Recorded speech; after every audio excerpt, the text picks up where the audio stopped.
위에는 계속 비만 한 2주째 퍼붓고 밑에는 계속 뭐 거의 가뭄이라고 할 정도로 더운데 이런 현상이 과거에도 있었던 건가요? 아니면 이번이 이것도 처음인 건가요? 이렇게 장마 전선 이 강화돼서 되게 얇은 지역에 내렸던 것은 과거에는 많이 보기 힘든 상태였는데, 근데 앞으로는 이러한 형태가 많이 일어날 수 있다는 게 기상청도 그렇게 보고 있고 세계적으로도 그런 기상 불균등이 많이 일어나고 있다고 보여지고 있습니다. 이번에도 비구름 넓이가 뭐 3km에서 5km 밖에 안 되는 지점도 있어가지고 완전 그냥 초정밀 타격을 한 거하고 비슷한 효과를 이번에 냈잖아요. 이게 결국 짧게 얘기하자면 기후변화 때문인데, 기후변화가 극과 적도의 불균등을 심화하면서 기압이 계속 이런 식으로 배치될 가능성이 높다는 게 기상청 설명입니다. 역시 기후변화 에너지 융합 기술 박사를 지금 가고 있는 분답게 기후변화에 굉장히 관심이 많은데, 그러면은 또 한 가지 궁금증은 이번에는 서울만 이렇게 계속 때렸잖아요. 그럼 다음에는 예를 들면 부산 혹은 대구만 계속 때릴 수도 있다는 건가요? 아니면 뭐 지형적 특성상 서울만 앞으로도 계속 때릴 가능성이 높은 건가요? 이번에도 지금 엊그제는 서울 한 번에 이렇게 두드렸고 지금 같은 경우는 대전 논산을 이렇게 두드리고 있거든요. 그래서 사실 지역을 특정하기는 어렵고 어느 지역이든 초정밀 타격 대상이 될 수 있고, 사실 그렇게 됐을 때 사람이 많이 살고 있는데 타격이 되면은 그러니까 피해가 크니까 그게 문제인 건데, 그러한 것들을 좀 대비 역량을 키워야 될 것 같습니다. 그러면은 이게 어디를 타격할지, 뭐 소위 물폭탄이 어디 떨어질지는 아무도 알 수 없다. 그러니까 뭐 과거에 뭐 대략적으로 뭐 한국지리 같은 거 배우면은 뭐 이렇게 산맥 때문에 이쪽에선 비가 내리고 뭐 이런 게 아니라 그냥 어디든 산발적으로 다 때릴 수 있다. 맞습니다. 그러면은 예를 들면 그렇게 비에 대한 대비를 안 하는 지역, 뭐 평소에 비가 안 왔던 지역도 초정밀 타격을 하면은 엄청난 더 큰 피해가 나올 수도 있겠네요. 맞습니다. 그리고 조금만 더 설명을 하자면, 이게 우리나라 타격하는 게 문제가 아니라 만약에 북한에 비가 엄청 많이 와요. 근데 그게 이제 강이라든지 댐 수위가 높아지면은 북한 같은 경우 우리나라에다가 말을 안 해주고 댐 수문을 열기 때문에 또 접경 지역 분들도 엄청 피해가 크거든요. 북한 쪽 기상도 관측을 좀 면밀하게 해야 될 것 같다는 또 추가적인 생각입니다. 지금은 그러면 북한은 어땠나요? 최근에 장마전선이 북한도 안 갔어요? 서울만 계속 때렸나요? 제가 알기로는 이번 비로는 북한도 엄청 때렸는데, 근데 우리나라 서울만큼은 당연히 아니고 그래도 50에서 100mm 이상은 온 걸로 알고 있습니다. 그럼 우리 그래도 뭐 우리나라는 지금 거의 500mm 뭐 이렇게 정말 말도 안 되는 양이 내렸는데, 그거에 비하면 뭐 50에서 100은 뭐 귀여운 수준이네요. 근데 과거에 이제 대기 환경을 전공하셨는데 그때도 이런 얘기를 들으신 적 있나요? 뭐 하루 이틀 만에 500mm를 내릴 수 있다라는 그런 얘기가 그때도 나왔었나요? 15년 전에 전공할 때도? 당시에도 기후변화가 조금씩 관심을 받고 있었지만 이 정도로 기후변화에 대해서 사람들의 관심이 높지도 않았을 뿐만 아니라 전공자에게도 사실 그러한 부분이 이렇게 생소했기 때문에 최근과 같은 특이 기상, 위험 기상 강화에 대해서 전문적으로 배우진 않았던 걸로 알고 있습니다. 그럼 이제는 이런 상황, 그러니까 어느 곳이든 하루에 500mm까지도 때릴 수 있다는 게 그냥 앞으로는 그게 일상이 될 수도 있다고 생각하고 대비를 해야겠네요. 네, 맞아요. 그리고 특히 지금 같은 경우는 여름에 이런 것들이 닥쳤으니까 이 정도 폭우가 내렸는데, 또 이번 겨울이 또 불균등이 어떻게 될 수 있을지 모르잖아요. 그러면은 폭설이 또 엄청나게 내릴 수 있기 때문에 그런 거에 대해서도 좀 경각심을 가지고 미래를 좀 생각을 해봐야 될 것 같다고 생각합니다. 이게 폭설 같은 경우는 우리나라에 이렇게 많이 오는 지역과 남부 지역은 특히 아예 안 왔던 지역들도 많기 때문에 이게 얼마큼 올 수 있을 거라고 생각은 하지 않지만, 우리나라에 많이 와도 몇십 센치 정도였는데 단 한 번에 이렇게 유럽처럼 몇 미터 가까이 오진 않겠지만 그래도 어느 정도 생각을 해보고 좀 대비를 해야 될 것 같다는 생각을 하고 있습니다.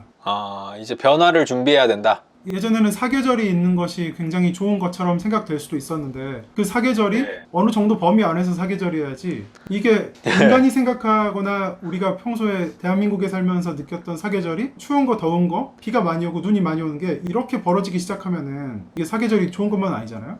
근데 이게 얼마큼 벌어질 수 있을 것인지에 대해서 충분하게 연구가 되고 있지는 않아가지고 그런 점들이 좀 우려가 되고, 앞으로 그런 쪽으로 연구 관측도 많아져야 될 거라고 생각합니다. 그게 이제 덥기만 하면은 뭐 더운 것만 대비하면 되는데, 이거는 뭐 웬가 걸 다 대비해야 되고 갑자기 폭설이 지금 비처럼 만약에 내리는 거는 어렵겠지만 그것도 가능성을 이제 배제할 수는 없다라고 하니까 뭐 그런 폭설이 내리면 우리나라 또 겨울에 추울 때는 엄청 춥잖아요. 그러면 그 생각도 못한 폭설로 도로가 마비되고 뭐 재해가 날 수도 있으니까 여러 가지로 앞으로 뭐 기후 변화 뭐 혹은 기상 이변에 대해서 좀 생각을 이제는 정말 해야 되지 않나 싶은데, 하여간 이번에 정말 좀 어처구니 없을 정도로 많은 비를 보면서 와, 이거 뭔가 문제가 있다 이거는 라는 생각을 했어요. 근데 다른 나라도 지금 비가 많이 왔나요? 이 주변 동아시아도? 다른 나라 비가 많이 온 것까지는 제가 정확히 모르겠는데 일본 낮 기온이 40도를 넘었잖아요.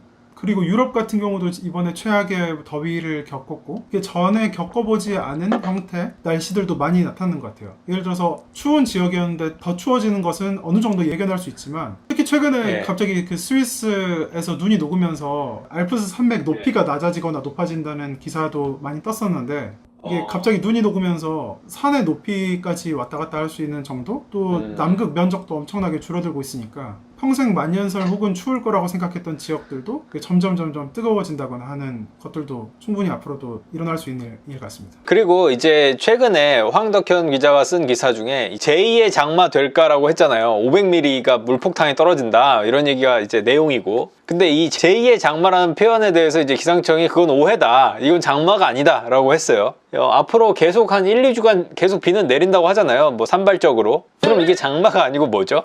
일단은 일반 국민들이 생각하고 있는 장마랑 기상학자들이 생각하고 있는 장마가 조금 차이가 나가지고 이게 계속 이견이 발생하는 부분이라고 생각하는데, 그럼 기상청은 지금의 비를 뭐라고 표현하나요? 기상청에서 이 비 형태를 호 말고 지금 다르게 부르고 있는 게 없거든요. 근데 이게 기상학적으로 장마라는 것은 6월 말에서 7월 사이에 정체전선에서 내리는 많은 비를 장마철, 장마 기간이라고 하고 있고, 사실 지금 이제 8월 초중순이고 지금 내리는 비를 장마라고 하면은 중간에 장마비가 오지 않았던 폭염 기간이 되게 애매해지고, 사실 장마가 끝나면 폭염이 오는 수순이 기상학적으로 이렇게 많이 나타나던 패턴이기 때문에 장마비가 내리고 폭염이 오던 중간에 내리는 비를 장마비라고 부를 수 없다는 게 이제 기상청의 기본적인 입장이고. 그러니까 그 용어의 쓰임이 다르다? 네네. 그렇게 사람들이 그런 거에 큰 관심이 없을 것 같지만 어쨌건 그들 이제 정확한 분류에서는 이제 다르다라고 하는 거네요. 네, 여기서 한마디만 더 하자면 어쨌든 사람들이 이렇게 2차 장마 혹은 폭염 중에 오는 엄청난 폭우에 대해서 관심이 계속 많아지고, 이게 기상학적으로도 반복된다고 하면은 이걸 부르는 명칭도 아마 만들어지던지 2차 장마 형태라든지 다양하게 부르는 이름이 생겨날 수밖에 없을 거라고 생각하는데, 현재는 일단은 장마로는 부르지 않는 것이 기상청의 기본 입장입니다. 그렇군요. 어쨌건 뭐 그러면 이 호우라고 표현을 해야 된다. 그럼 지금 많은 건, 근데 그냥 호우는 그냥 좀 비만 내리면 호우잖아요. 근데 지금 다들 그냥 장마비 뭐 이런 식의 표현을 많이 쓰는 것 같은데, 그러면 다른 용어를 아예 만들어야겠다 이런 거죠?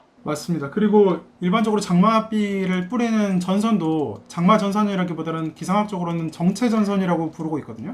정체 전선이라는 용어 자체가 한 곳에 정체하면서 계속 많은 비를 뿌린다는 건데, 이번 장마 같은 경우는 되게 비를 빠르게 뿌리고 지나간 형태를 나타나서 오히려 장마 기간에는 여러 군데서 비가 많이 오는 반면, 이번처럼 정체 형태를 나타내는 또 정체 전선일 때는 장마철이 아니라고 부르니까 이게 굉장히 아이러니하긴 한데 향후에 다시 좀 조정돼야 될 부분이라고 생각하긴 합니다. 근데 이제 최근에 그 댓글에서도 이제 황덕현 기자가 최근에 쓰신 기사에도 오늘 낮 11시부터 1시까지 80mm 온다고 아침 9시까지도 그랬지, 그러나 결과는 해만 쨍쨍, 개소리 치지 마라, 기상청 없애고 세금이나 줄여달라. 이게 지금 현실이에요. 이게 민심입니다 지금. 8월 10일부터 8월 11일 사이에 이렇게 서울에 20에서 80mm 온다고 말씀을 하시는 것 같은데, 사실 8월 10일 같은 경우는 아직 많은 비가 오지 않았지만 8월 11일까지 이렇게 비가 올 수 있는 가능성이 있다는 것을 이렇게 뭐라고 말해요?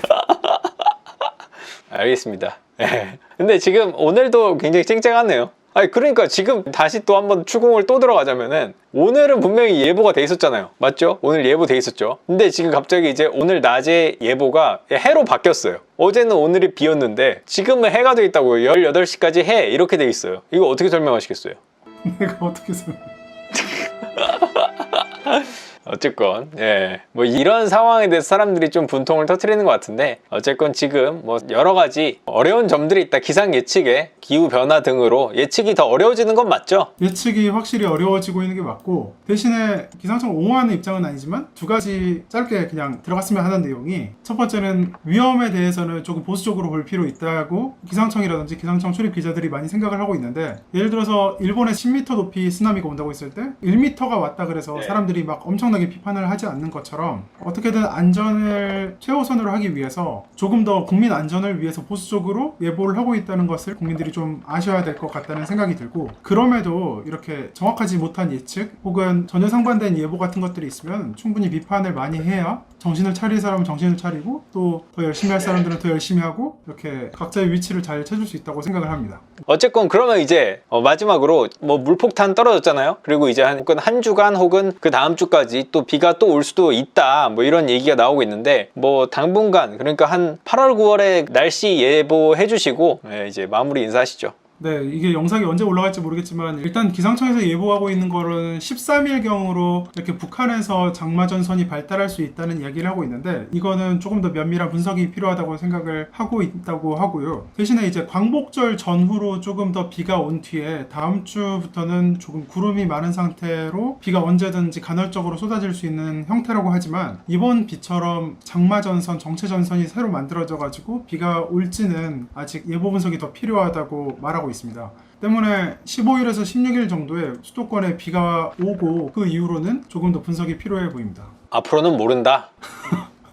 앞으로 분석이 뭐 기상청에서 발표한 거 이후로 제가 뭐 분석할 능력은 없기 때문에 말씀을 드릴 수는 없지만, 다만 하나 좀 최근에 예보에서 특징적이었던 거는, 보통 이제 8월 9월 넘어가면 가을로 접어든다고 하는데, 이때도 이상 고온 예보가 이미 나와 있거든요. 그래서 굉장히 더울 거다라는 건가요? 네, 갑작스럽게 더워지거나 조금 보통 가을보다는 더울 수 있다는 게 기상청에서 발표한 내용이기 때문에 이상 고온에 대비할 필요가 있다는 생각입니다. 예, 알겠습니다. 오늘은 그러면 뭐 여기까지 하고요. 비 그치면 굉장히 더워질 수 있다, 가능성 까지 하고, 오늘 황덕현 과거 기상청 간사, 현 기후변화에너지 융합기술 박사과정을 밟고 있는, 그리고 학부도 거의 기상청 출신들과 거의 똑같은 과 맞죠? 대기환경과학과를 나온 기상청 전문기자 황덕현 기자 모시고 기상청 왜 이렇게 못 맞추나 얘기를 해봤는데, 신기상청 기자라는 확신이 조금 들었습니다.